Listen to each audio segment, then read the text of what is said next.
Je vous fais un comparatif entre l'iPhone 11 et l'iPhone 11 Pro.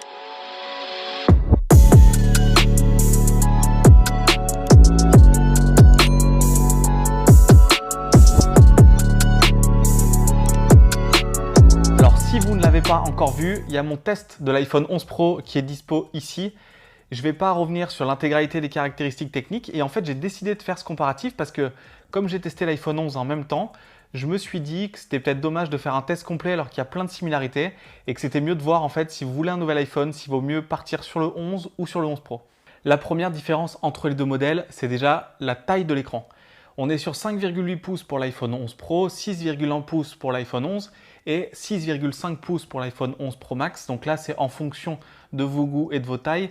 Ce que chez moi, c'est que la taille du 11 et du 11 Pro sont très bonnes pour moi. Le 11 Pro Max, je l'ai pris en main, je trouve un poil trop gros, mais c'est vraiment une question de jugement. Deuxième différence de l'écran, c'est les contours qui sont plus prononcés sur le 11 et un peu plus fin, mais qui ne sont pas sur les standards du marché comme sur le Galaxy Note 10 par exemple. Troisième point, ça c'est pour les puristes, l'iPhone 11 Pro a un écran OLED, l'iPhone 11 a un écran LCD. Dans les faits, c'est très difficile au quotidien de voir la différence. Bien sûr, quand on a les deux en main, on voit que l'iPhone 11 Pro a des meilleurs contrastes, on voit qu'il a plus de luminosité.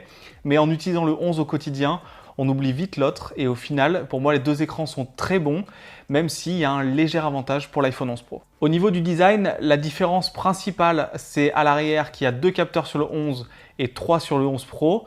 C'est aussi la finition brossée sur l'iPhone 11 Pro, alors que le verre est en finition classique à l'arrière du 11. Ça amène beaucoup de traces de doigts, mais en l'état, on met beaucoup de coques sur les téléphones pour ne pas les rayer. Donc au quotidien, on ne voit pas la différence, même si le 11 Pro est un petit peu plus haut de gamme. Et aussi, il y a une palette de couleurs beaucoup plus importante, beaucoup plus pop sur le 11, alors que le 11 Pro est sur des couleurs plus sobres, plus classiques chez Apple, à part ce nouveau vert nuit qui est beaucoup plus beau en vrai qu'en vidéo. Troisième point différenciant, c'est les capteurs photo. Je vous ai dit qu'il y en avait un de plus sur l'iPhone 11 Pro. Au final, il n'y a pas énormément de différence au quotidien. Il manque le zoom optique x2 sur le 11. Mais comme il y a un zoom numérique, on ne voit pas vraiment la différence. Bien sûr, si vous faites des portraits avec un zoom, ça sera un petit peu meilleur sur le 11 Pro. Mais vraiment, je ne trouve pas qu'il y ait un gap si fort entre les deux au niveau photo. Du coup, ce n'est pas sur ce point-là que vraiment le 11 Pro va prendre l'avantage énormément sur le 11. Autre différence, la résistance à l'eau. Sur le 11, on est pendant 30 minutes jusqu'à 2 mètres. Sur le 11 Pro, on est pendant 30 minutes aussi, mais jusqu'à 4 mètres. Et là, je vous mets à contribution. Dites-moi dans les commentaires si vous aimez faire de la plongée avec votre iPhone. Moi, pour faire les vidéos, je l'ai mis un petit peu sous l'eau, ça m'a fait super peur. J'aimerais bien avoir votre avis. Et d'ailleurs, tant qu'on est dans les commentaires, j'aimerais bien aussi avoir votre avis sur hashtag iPhone 11, hashtag iPhone 11 Pro et surtout pourquoi vous choisissez l'un ou l'autre. Autre différence, mais pas majeure entre ces deux modèles, c'est surtout par rapport aux versions précédentes, c'est l'autonomie. L'iPhone 11 Pro a 4 heures de plus d'autonomie que l'iPhone 10S, qui n'était pas bon du tout en autonomie, donc c'est les protocoles d'Apple qui disent 4 heures de plus. Ce que je sais, c'est que sur mon utilisation au quotidien, j'avais testé l'année dernière l'iPhone 10S pendant plus d'une semaine et à chaque fois, j'étais limite au niveau de la batterie le soir. Le 11 Pro, il est bien meilleur. Le 11, il est quasiment pareil que le 10R l'année dernière qui était excellent. C'était le meilleur iPhone sur rapport qualité-prix autonomie. Et en fait, entre les deux ici, il n'y a pas vraiment de différence. Ça va jouer à quelques minutes sur une journée classique. Par contre, le 11 Pro Max est plus endurant et si vous voulez un grand écran et une endurance plus forte, il faudra partir sur le 11 Pro Max. Il faudra aussi un beaucoup plus gros porte-monnaie. Il y a une subtilité aussi au niveau de l'autonomie, c'est important. Ils ont tous les deux la charge sans fil. Par contre, l'iPhone 11, il est livré avec un chargeur 5 watts, donc il faut très longtemps pour le recharger. Et l'iPhone 11 Pro, il a un capteur 18 watts, donc charge rapide. Par contre, vous pouvez quand même bénéficier de la charge rapide sur l'iPhone 11 en achetant le chargeur 18 watts en plus. Maintenant, la question c'est, qu'est-ce que je choisis entre l'iPhone 11 et l'iPhone 11 Pro? C'est très simple. Si c'est pour la vitesse, la puissance, c'est exactement la même chose. Si c'est pour le design, c'est très subjectif le design, mais on peut partir d'un côté sur des couleurs un peu plus pop et de l'autre côté sur des couleurs un peu plus classiques. Si c'est pour la qualité de finition, grâce au vert à l'arrière, le 11 Pro est meilleur, tout comme les contours sur l'écran. En tout cas, dans tous les cas, l'iPhone 11 Pro a une allure un peu plus premium que le 11.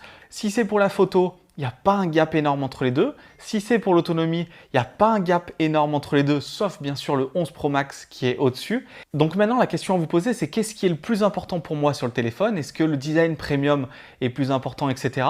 Et surtout, est-ce que ça justifie l'écart de prix entre les deux modèles? Parce que l'iPhone 11 en 64 Go commence à 809 € et l'iPhone 11 Pro à 1159 €, donc il y a plus de 300 € d'écart. Mais surtout, ce qui est important pour moi, comme les deux téléphones sont là pour faire de la photo, du multimédia, etc., 64 Go, c'est pas suffisant.